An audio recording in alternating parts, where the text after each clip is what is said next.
Okay, we've just walked below ground, and now this is the entrance to the Serapeum, which is where there are more than 20 boxes.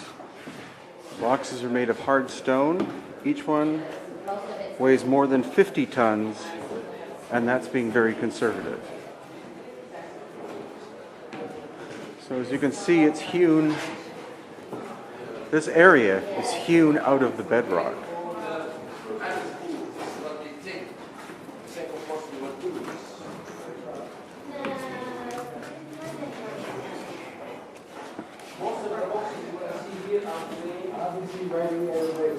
Big. So you see the lid of this one, and you see the box itself. They were found inside of these niches just like this. So the main Egyptological theory is that they were the burial places of sacred Apis bulls. But they're more beyond the door.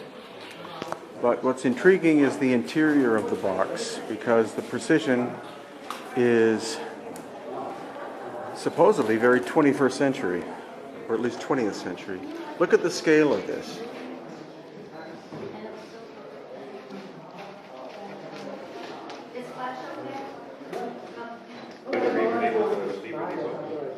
So again, this is one solid block of Rose Aswan granite. Conservative estimate 50 tons. The stone itself would have had to have come from Aswan itself, which is 500 miles away.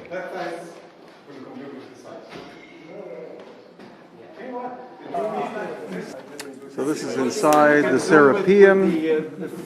Christopher Dunn, who has written a section of his second book about this site, states that the interior surface of this is within a few 10,000ths of an inch in terms of being perfectly flat. Use dynamites.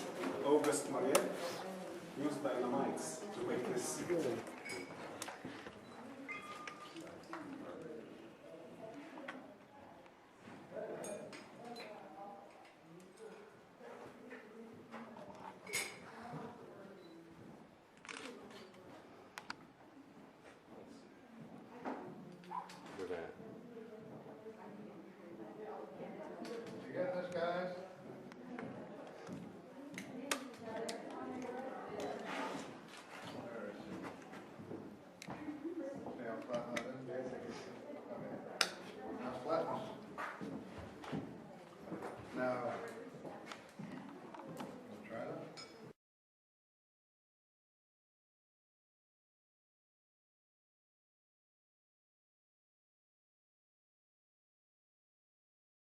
So we weren't able to film that very well because of the distance. Only Chris and two others were allowed in. But actually it's amazingly cool in here too. It's not like inside the pyramids, which are hot. But what Chris was able to show is that the flat surface of the interior of that massive box, combined weight of the box and the lid, at least 60, 70 tons, is that the flatness of the internal surface is within thousandths of an inch of being perfectly flat, and also that the corners are 90 degrees, not 89, not 91, but he has a precision square that he uses in the manufacturing industry. That's what he used, and he found that the corners were exactly-ish. So this is the thing is, all of these boxes, there are at least 22 of them in here. Again, combined weight, probably at least 60 tons combined weight, if not 80 or more tons. The lid by itself is more than 10 tons, but we see that. Sorry? The box is 70 tons, the lid is 30 tons. Okay, Stephen Mailer says the box itself is 70 tons, the lid is 30 tons. But what we're seeing is we're seeing them in different states of completion. Some of them are very rough.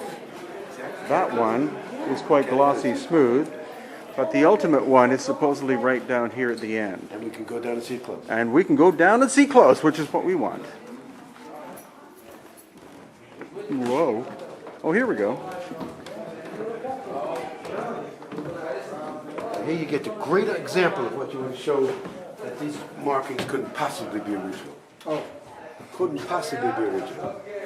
No, those are very rough. And here's the proof that Yusuf just showed. An empty cartouche. Meaning this was not prepared for anybody. They left it open. Somebody could pay them enough money to have their title put in there. Right. So this is obviously not made for somebody. Markings put in much, much later. Right. And this is one where Chris goes inside and measures the tolerances to 2/10,000ths of an inch. You just feel the surface, flat, perfectly flat surface. In basalt. Yeah. And look at this perfect right angle cut. Perfect all the way down. All four sides. This is more like it. This is great. This is the ultimate smoking gun. This cannot be explained by their conventional methods. And at least when they opened this tomb, this area in December 2012, the head of archaeology of ancient Egypt said to CNN, to MSNBC, to Al Jazeera, we don't know how this was done. And that's honest. We appreciate that, his honesty, because Egyptology cannot explain this to any degree. Well, the idea that it was made for bulls, no Bulls. matter how special they were, is just It's ridiculous. bull. It's a lot of It's bull. bull. Yeah, So it's this true. box in particular is amazing because I got to look inside. And the outside, or the inside, is as smooth as the outside. To the hand, it's flat, as in flat as a glass tabletop.